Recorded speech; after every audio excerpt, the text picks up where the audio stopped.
Arrancamos grabación en 5, 4, 3, 2, 1. Buenas tardes.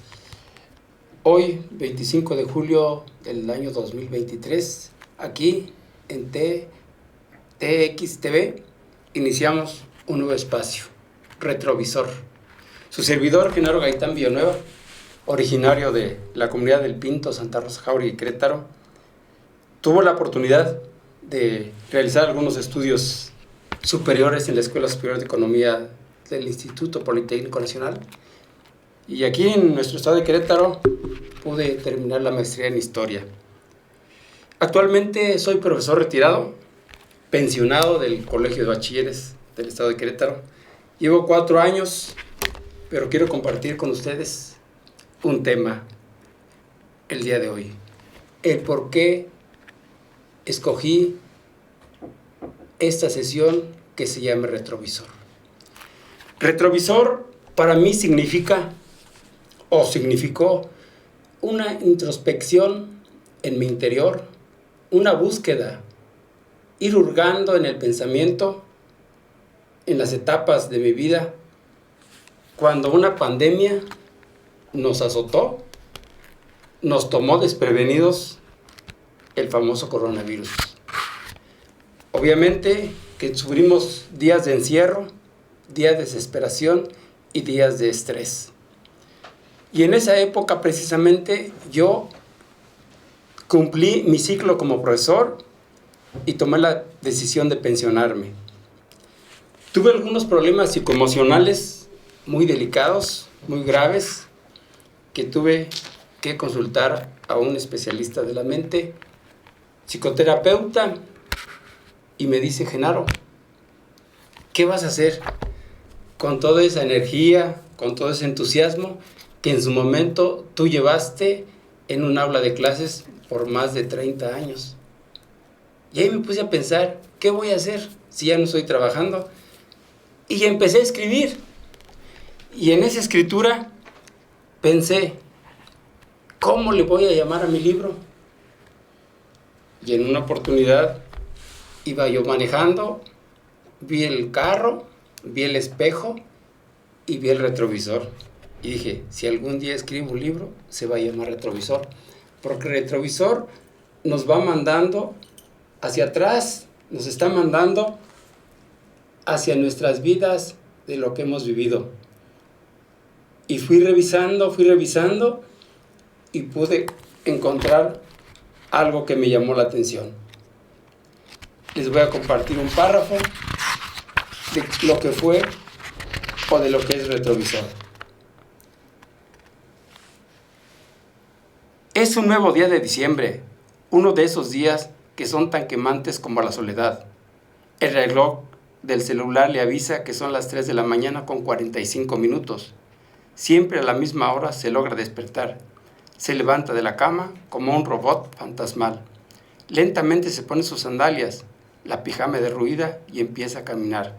Baja las escaleras de una manera nada peculiar. Sus pasos son cada día más lentos. Los años comienzan a pesar. Llega a la sala, se acomoda en su sillón, ya sumido por el uso. Se levanta los pies sobre la mesa de centro, los ojos parpadean al compás del prende y apaga de las luces de Navidad. Así nace Retrovisor. ¿Y qué es Retrovisor?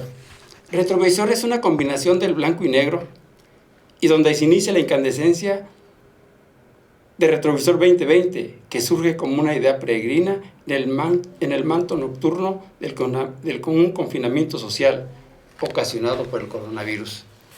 Así nace Retrovisor para mí. Es mi primer libro. Y este primer libro significó una especie como de catarsis, de un vaciado que hice de algo que yo traía en mente desde muchos años. Y pude vaciar todo ese tipo de experiencias, todo ese tipo de vivencias que en su momento me platicó mis abuelos, mis tíos y mis padres. Y en Retrovisor 2020 escribo 20 relatos o 20 cuentos. Por eso se llama 20 cuentos y el año 20, Retrovisor 2020. Recuerdo que en alguna ocasión mi tío Bulmar me platicaba, y lo quise plasmar en aspecto literario, los del cerro. Pero ¿quiénes eran los del cerro? Los del cerro eran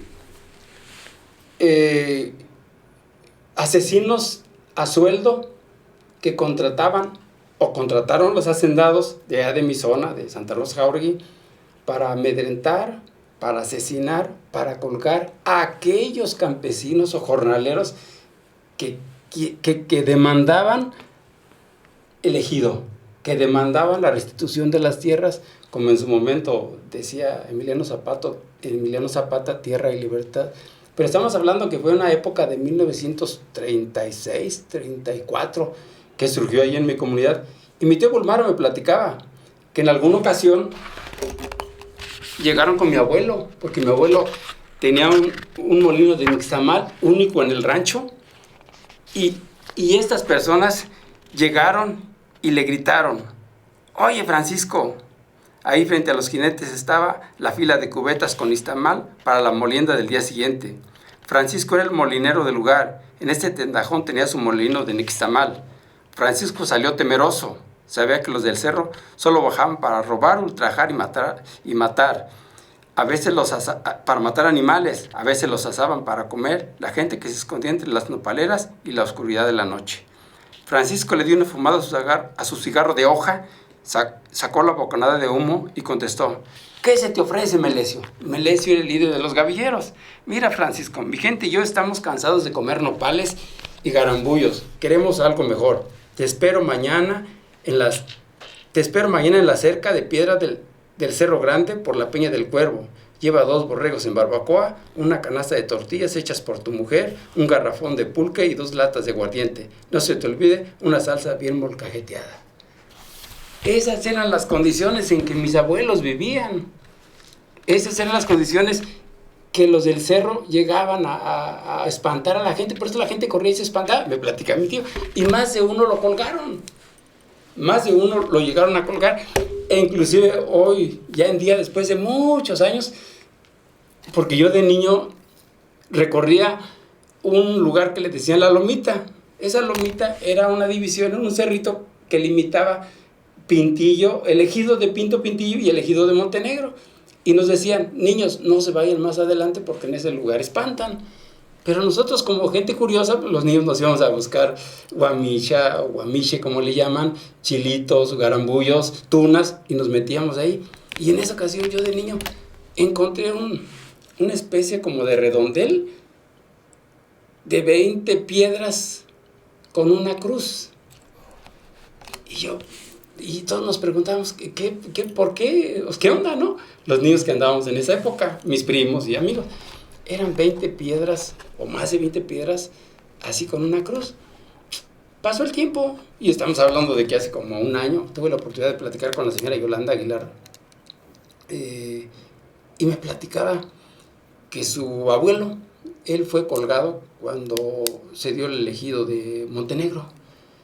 Pero en las pláticas que en su momento lo vamos a ampliar, me dice que ella recuerda que le platicaron que los soldados ajusticiaron a los del cerro en esa lomita.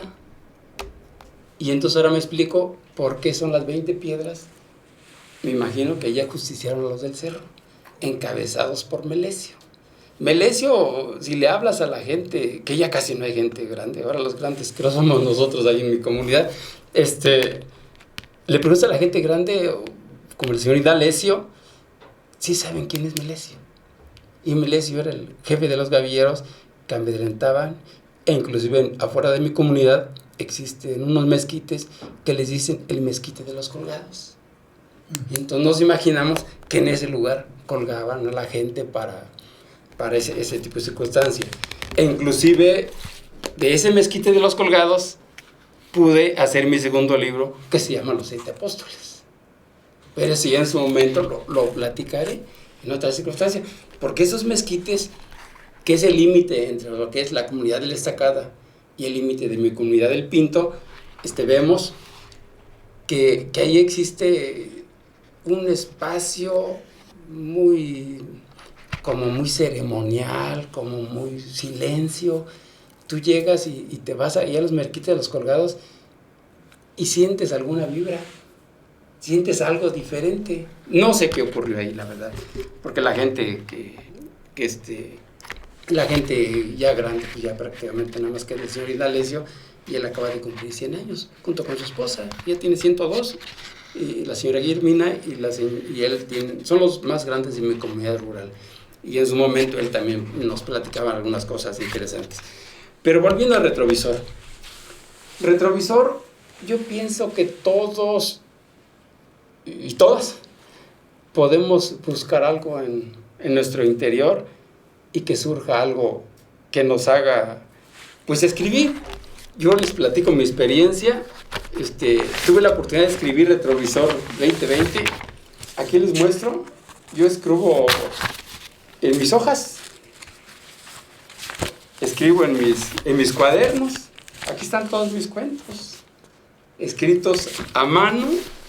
Yo tengo muchas dificultades con la computadora, porque la hora que me pongo a escribir en la computadora, y la verdad me considero un analfabeto en ese aspecto, en lo que ando buscando las letras, pues ya se me fue la idea. Entonces mejor es más fácil en mi libreta, saco mi pluma, mi lapicero y empiezo a escribir, y ya después busco que alguien de mi familia o algún conocido me pase a computadora mis cuentos, y después busco quien me corrige estilo, y de todas estas hojas hechas a mano, es bonito que encuentres que encuentres el resultado de un libro. La forma de hacerlo. La forma de hacer un libro. Y es una experiencia de andar buscando quién te corrige, quién te maqueta, el diseño que tú le haces. O sea, es algo bonito hacer un libro. La verdad es que yo nunca me imaginé que pudiese escribir un libro, y me costó mucho trabajo porque siempre tenía la idea, y me tardé exactamente, yo creo que, no exactamente, a lo mejor más o menos 31 años en decidir escribir un libro. Pero ya lo escribí, y ahora que he empezado a escribir, pues ya voy por mi tercera publicación en este año, y ando buscando ya un concurso de antologías y cuentos ahí de mi comunidad rural, y que hoy en este año posiblemente tenga 2 libros más. ¿Por qué 31 años decidiste? ¿Fue cuando la primera vez que te dieron las ganas de escribir? Mira, Memo, yo desde que estaba en la primaria siempre escribí algo en mi libreta. Ya cuando fui creciendo escribí otras cosas. Yo recuerdo que la profesora Evangelina y Jorge Montes, que en paz descanse, cuando estaba en la vocacional 5 de Ciudadela, en la Ciudad de México, él me empezó a inculcar, Jorge, cosas por la lectura. Él me presentó el primer libro, que fue Don Catrín de la Fachenda, de Fernández de Lizardi. Y luego la profesora Evangelina, era la maestra de taller de lectura y redacción, un día nos llegó leyendo un relato de Llano en Llamas de Pedro Páramo, de Llano en Llamas de Juan Rulfo. Entonces, ahí me empezó a gustar la lectura. Entonces, yo soy un fan de Juan Rulfo. Leo, mi libro de cabecera es El Llano en Llamas. Inclusive, pues hay algunos cuentos que trato de no copiar, pero como inspirar por él. Inclusive uno de mis alumnos me dice que le gusta mucho algo que les voy a leer. Okay. México. Y dice, es que aquí te pareces algo. Me dice Jesús Arazúa, que posiblemente nos visite próxima sesión. Dice, México se llama mi cuento. El golpeteo de las gotas de lluvia sobre las tejas se confundía con los sollozos de su madre. Él estaba despierto, la emoción le impregnaba todo su ser infantil. Ni los ruidos de la noche, ni el golpeteo de la lluvia incesante sobre el tejado podían distraerlo de su emoción. Por primera vez iba a viajar a México, eso le habían dicho. Wow. ¿Sí? Entonces, son cosas que repito, que es un espejo retrovisor, que tú te ves y te remontas. Quizás ahorita a mis 64 años ya veo las cosas diferente. Entonces te digo que tardé 31 años, porque yo, cuando regresé a mi tierra, dije, voy a escribir un libro. Entonces tenía la idea de escribir. Entonces estamos hablando que yo regresé hace más de 30 años, y caminé de Santa Rosa Jauregui a mi comunidad rural, que son más o menos como 7 kilómetros, y dije, un día voy a escribir un libro. Ahí nació mi idea. Okay. Y entre que das clase, y que preparar tema, y que calificar exámenes, y todas las cosas administrativas que haces en tu taller docente, en tu tarea docente, Claro. entonces me hizo retardar 31 años. Pero después se presentó la pandemia, se presentó mi retiro, mi pensión. Entonces yo trato de canalizar esa energía a través de la escritura. Y ahorita en este espacio que ustedes me brindan, pues también es para canalizar esas anécdotas, esas vivencias de un retrovisor particular. ¿Sí? Pero también les comparto algunas cosas de retrovisor, donde me hicieron favor de hacer alguna presentación. He hecho presentaciones en Santa Rosa de Viterbo, en el CEDAR. He hecho presentaciones en el municipio de San Joaquín. Hace poco fui a hacer allá la presentación de Retrovisor 2020, y propiamente en mi tierra, Santa Rosa Jauregui, en el Gómez Morín. O sea, he tenido algunas aceptaciones o presentaciones de mi libro de Retrovisor 2020.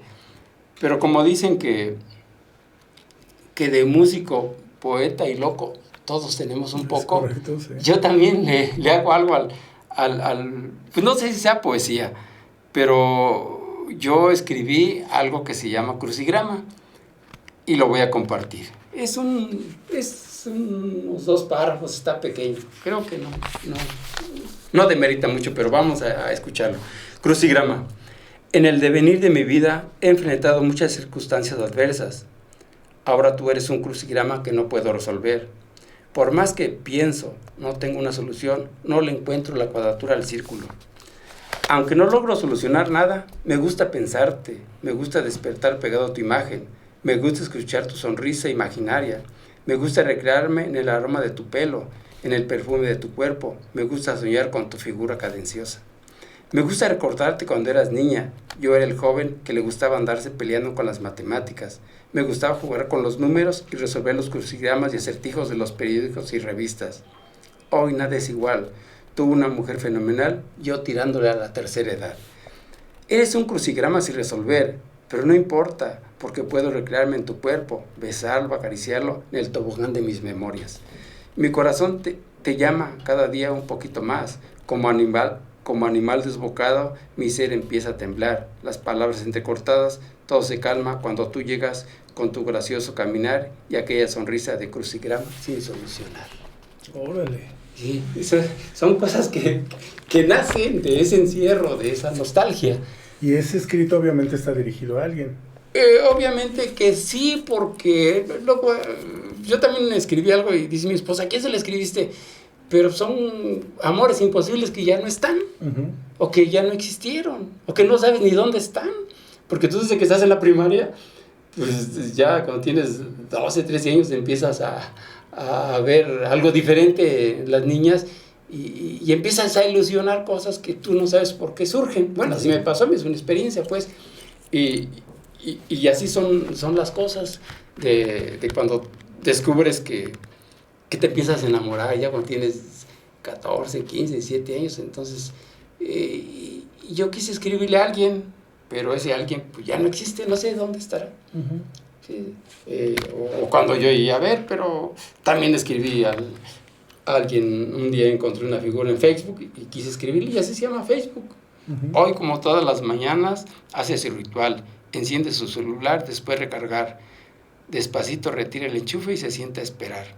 Una luz chillante azul avisa su pensar. Son unos segundos, pero para él son una eternidad. La pantalla le indica que puede continuar. Apriete el logo de Facebook y directo a su amor virtual. No hay nada, ni una señal.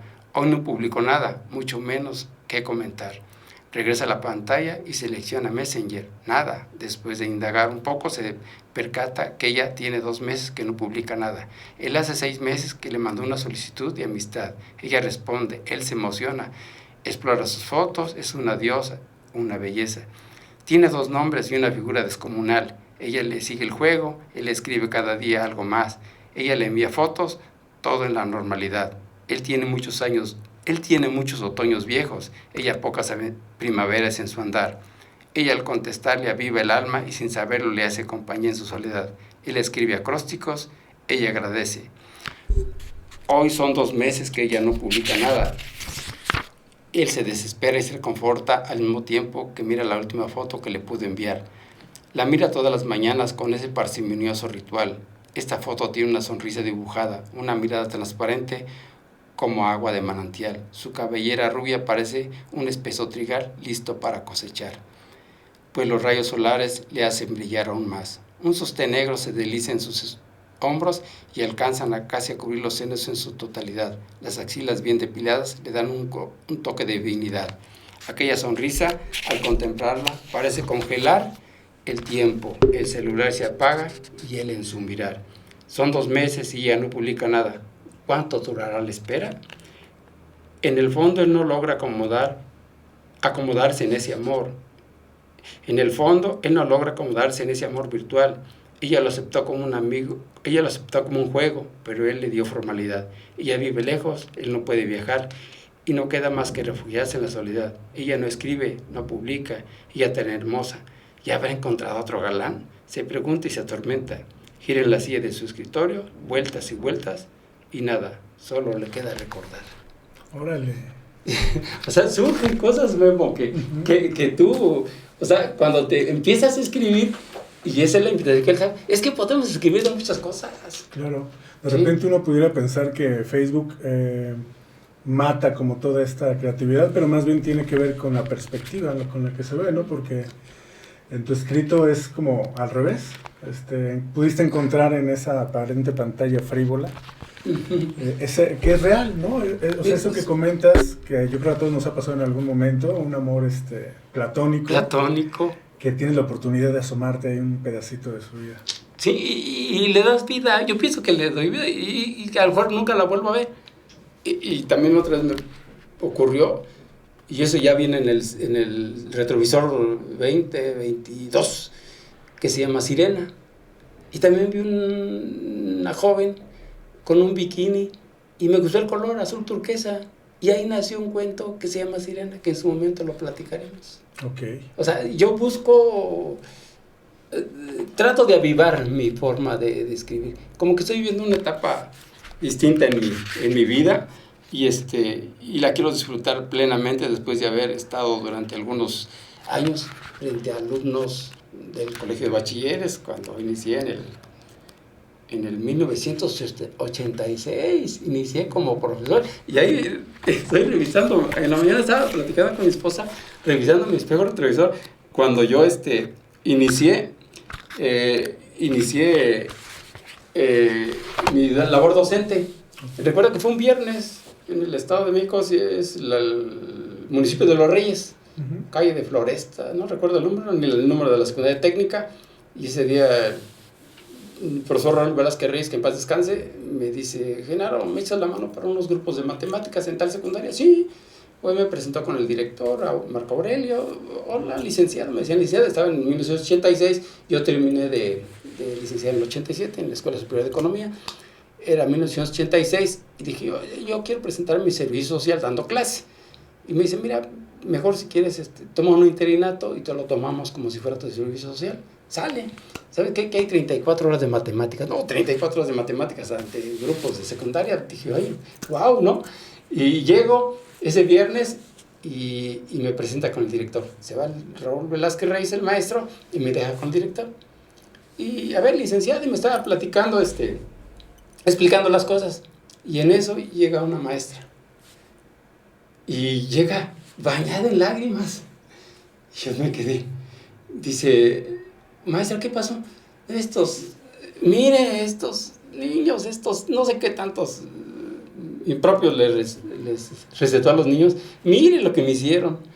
Y traía todo su vestido manchado de tinta de pluma. Y le dice el profesor Marco, dice: mire, le presento al licenciado Genaro Gaitán, él va a cubrir su interinato. Ay, maestro, lo compadezco. Dice: sí, mira cómo, que estos chamacos, mire cómo me dejaron. Y dije yo: fue viernes.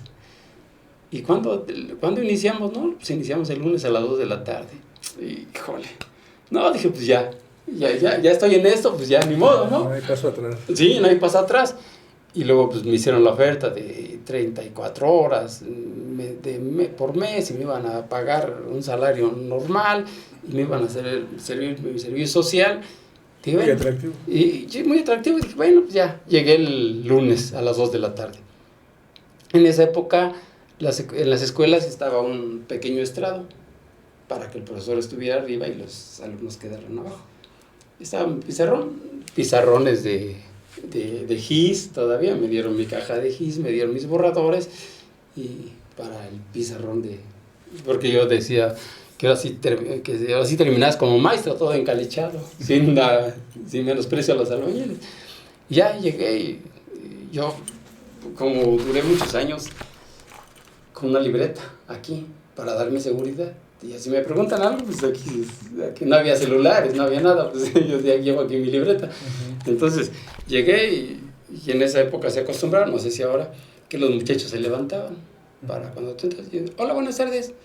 Llegó el subdirector, buenas tardes. Les presento a su profesor de matemáticas, trátenlo bien, ahí se los encargo y ahí nos vemos. Yo me quedé así. Y ya, yo me anduve paseando ahí en el estrado con mi libreta. Jóvenes, pues miren esto. Y después de unos 15 minutos que veo, los muchachos estaban parados. Digo, jóvenes, siéntense, por favor. No me había dado cuenta que estaban parados todavía. Los muchachos, ahí se rompió el hielo. Se rompió el hielo y la verdad, les agradezco a esos muchachos, no sé. Nunca me hicieron una grosería. Nunca me hicieron. No sé qué problema tenían con la profesora, pero como que esa inocencia de haberlos dejado parados un rato, como que se rompió el hielo. Y los muchachos me dieron mucha confianza para sacar adelante mis clases.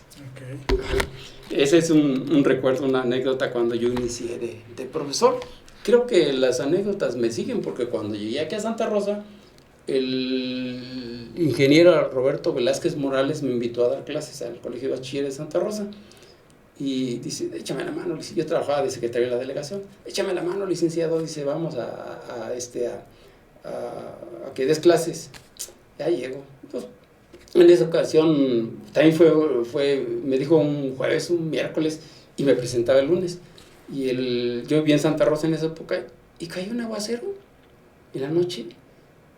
Y yo llegué al Colegio de Bachilleres a las 7 de la mañana, y estaban ahí los muchachos, llegaron, pasaron, y yo vi el escritorio del profesor, y había una silla, así como con un huequito, y no vi, el agua estaba bien clarita, se trasminó del techo del aguacero, y entonces ya después de rato que estaba yo dando clase, que llego y que me siento encima del agua, y me empapé, y una niña que todavía, ya señora, hoy en día, dice, ¿se acuerda, profe? Y digo, sí me acuerdo, y dice, ¿qué se mojó? Y le digo, no, ya me tocó segundo baño. Son cosas que me pasaron en mis inicios como profesor de secundaria en el Valle de Chalco, en el municipio de Los Reyes, perdón, mejor dicho, y en Santa Rosa Jardín, plantel 9. Y ahí estuve unos 4 años. También he podido escribir de los meses. Por ejemplo, me gusta mucho el mes de marzo. Y escribí, mi tema se llama Marzo. Marzo trae muchos vientos, febrero le hereda otros tantos, abril se tarda en llegar, mayo no vislumbra. Estoy estacionado en marzo, con sus vientos, sus polvaredas y las añoranzas de tu amor. En marzo los vientos rugen al chocar en los espacios que existen entre una y otra construcción. Los ventanales rechinan, los vidrios se cimbran y mi pensamiento te invoca una vez más. Marzo es un mes difícil, la cuesta de enero, la resaca de diciembre y un febrero muy corto, como el embelezo de tu amor. Marzo tiene 31 días, muchos para un ser desesperado. Los vidrios siguen con los ruidos, los árboles rozan con sus ramas los cables de electricidad, los pájaros se alborotan, los pastos tan secos como mis pensamientos. A las hierbas con el viento les da por bailar, los polvos se levantan cada vez más, el aire los eleva hasta nubes formar, nubes tan densas como mi pensar. Marzo y su final no se alcanza a vislumbrar, el polvo y sus vidrios no logran apaciguarse. Marzo y una frescura tenue aviva no solo mis pensamientos, sino también la esperanza de volverte a encontrar. Marzo y sus días son de mucho trajinar. La primavera, ¿acaso traerá tu cuerpo virginal? Órale, qué bonito. Sí, son situaciones que nos hacen avivar, como digo. La gente que nos gusta escribir, que nos gusta contemplar, porque alguien me decía, tu aspecto es muy contemplativo. A veces escribes o te nace escribir, o sea, no, yo a veces estoy dormido, medio soñando y amanece y ve el sol o puedo ver la luna y me da por escribir. Los días lluviosos, los días de mucho frío, son los que me ayudan los que me motivan a querer escribir. Cuando te invade la nostalgia, cuando te invade la melancolía, cuando ya estamos en unas etapas propias de la edad, porque ya cuando cumple 60 años, como yo, que ya voy a los 64, pues dices que empiezas a recordar, empiezas a buscar ese retrovisor que te hace soñar y que te hace pensar, y en mi caso, que te hace hasta escribir. No sé si sería interesante irles comentando todo este tipo de cosas de retrovisor, que se llama 3 plantas de maíz.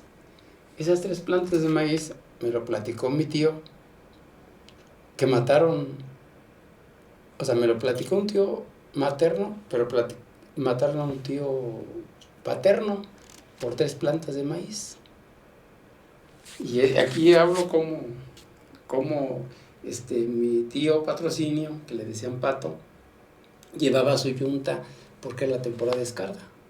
Entonces el animal iban cruzando las milpas, que le llaman travesaños, cuando estaba una milpa y otra, y masculló 3 plantas de maíz en la milpa de Andrés. Y Andrés, cuando lo vio, le dijo, mañana te voy a matar, Pato. Y él no le creyó, porque obviamente se habían peleado el día anterior. Pato le ganó a Andrés porque Pato era más joven y lo dejó sangrando. Entonces le dijo, mañana te voy a matar, Pato. Y no lo creyó. Y efectivamente al otro día llegó con una pistola 22 y le dio un balazo. Y sí lo mató por 3 plantas de maíz. Y ese cuento lo pude recuperar. Ese escrito, o sea, es bonito escuchar esas historias y darles un sentido literario. Pero son cosas que a veces sí surgieron, que ya le doy otro aspecto de fantasía o melancolía, pues sí, pero son cosas que se dieron en mi comunidad rural, cosas que la gente platica, que la gente platicaba, repito, porque inclusive cuando yo recuerdo no teníamos escuela, no había escuela, no había salones, no había profesores. Carlillos era el maestro de la escuela. Carlillos era una persona de mediana estatura, tenía utilizaba todavía patío, esa indumentaria blanca y sus guaraches de suela gruesa. Entonces Carlillos era el único, de las pocas personas que sabían leer. Y él era el encargado de enseñarle a los jóvenes. Carlillos estaban en la casa Gidal y en la casa Gidal era un cuarto de adobe, tejas, piso de tierra, y ahí lo sentaba en algunas piedras o sillas viejas. Y llegaba Carlillos y siempre ponía en la esquina, tenía una vara de palo dulce, esa vara duele mucho, y un jarro con agua y unos polvos de carbonato. Se echaba sus carbonatos y se tomaba su agua para poder repetir. Pero los padres llegaban y le decían, mira Carlillos, aquí te dejo este muchacho, ahí le enseñas. Y si no entiende, dale, pero dale. Y Carlillos, pues, para eso quería la vara. Órale. Quería la vara para pegar. Y yo hice ese escrito de Carlillos porque él era el maestro de la escuela. Y hoy lo recordamos con mucho cariño porque muchos gentes empezaron a deletrear con él, precisamente porque no había maestro, empezaron a deletrear con él. Y estoy buscando aquí donde está el cuento de Carlillos, cómo él les dejaba las planas y se iba a su milpa a sembrar o a arar la tierra, según el caso. Uh-huh. Y era Carlillos, así de cuento. Carlillos era un hombre de estatura regular, delgado, usaba patío y guarache de suela de llave. Okay. Era tranquilo, pero los niños lo hacían enojar. Él era serio, casi no platicaba con nadie. Tenía sus modos para explicarse, pero cuando la inquietud de sus alumnos lo rebasaban, llovían los varazos. Con él los jóvenes aprendieron el abecedario y a deletrear palabras. Él, sin saberlo, antes de irse a la milpa, en aquellos jóvenes empezaba a sembrar. ¿Sí? Hay otro grupo de gentes que hacían el mezcal. Para nosotros era una fiesta en mi comunidad ir a hacer mezcal o el quiote. Uh-huh. Entonces eran 3 gentes, el señor Indalecio, una persona el señor que le decían Gallo y otro que le decían Salvador. Al señor Gallo nunca supe cómo se llamaba Gallo, pero eran las 3 gentes que preparaban el horno para poner el mezcal y el quiote. Y los jóvenes más medianos llevaban cada quien sus pencas de maguey para hacer su mezcal o para hacer su quiote. Entonces cada quien le ponía sus señas. Era una fiesta, pues, y los más jovencitos, los niños, nos quedábamos a ver ahí cómo preparaban todo. Aprender. Entonces hacían su redondel, calentaban el horno con leña, las piedras ya que estaban bien. Entonces ahora sí, vamos a poner las pencas y el quiote. Cada quien le ponía su seña, una X, 2X, según era, para que no se peleara el otro día. Entonces ya que estaba todo, les iban cubriendo con los mismos pencas de maguey, les ponían algunos plásticos, le echaban tierra y se quedaba toda la noche. Al otro día temprano, a las 5 de la mañana llegábamos. Pero todos llegábamos así a hacer ese descubrimiento del mezcal. Claro. Y ya empezaban a irlo sacando, y ya cada quien le daban lo suyo. El señor Gallo era de los pocos que se dedicaban a vender su quiote a Santa Rosa Jáuregui, uh-huh, o alguna otra comunidad, y los demás era para consumo personal. Dejábamos mucho bagazo de mezcal, del quiote. Inclusive hay un mezcal que le llaman mezcal de pita, que es muy dulce, es muy pequeñito, y era muy codiciado eso. Entonces son cosas que se vivían en mi infancia. Okay. Otro tema que también veo de mi comunidad eran los leñadores. Era bien difícil hacer buena leña. Recuerdo que había un grupo de leñadores que se iban al cerro a traer su leña, pero la vendían a vender hasta el mercado del Tepetate, aquí a Querétaro. Se traían sus burros cargados de leña. No recuerdo en cuánto les daban su leña, pero cuando había escasez de maíz o de frijol, pues ese apoyo les servía para el sustento familiar. Uh-huh. Y no era fácil, inclusive esto de leñadores, Tomás murió en el cerro. En esa ocasión llovió y él ya se resbaló y le cayó la leña encima. Hicieron rodadas para irlo a buscar y ya lo encontraron muerto con el tercio de leña arriba. Uh-huh. Y yo en memoria de eso escribí leñadores, que eran gente que se dedicaba a la leña y venderla en los mercados aquí de Querétaro, sus burros, o ahí en Santa Rosa los carniceros, a los que preparaban barbacoa, a los que preparaban carnitas, o a los que vendían menudo. Ellos abastecían de leña. Había árboles que no era eran muy codiciados, inclusive los que se iban más lejos iban a traer esa leña. Bueno, pues un gusto haber estado aquí con ustedes, platicándoles aspectos interesantes de lo que fue Retrovisor, y en este caso mi libro Retrovisor 2020, que está en alguna plataforma digital. Si algún día lo quieren leer, sería importante escuchar comentarios, y por qué no, algún día que nos platiquen también de sus aspectos de Retrovisor particulares. Muchas gracias y que tengan buena tarde.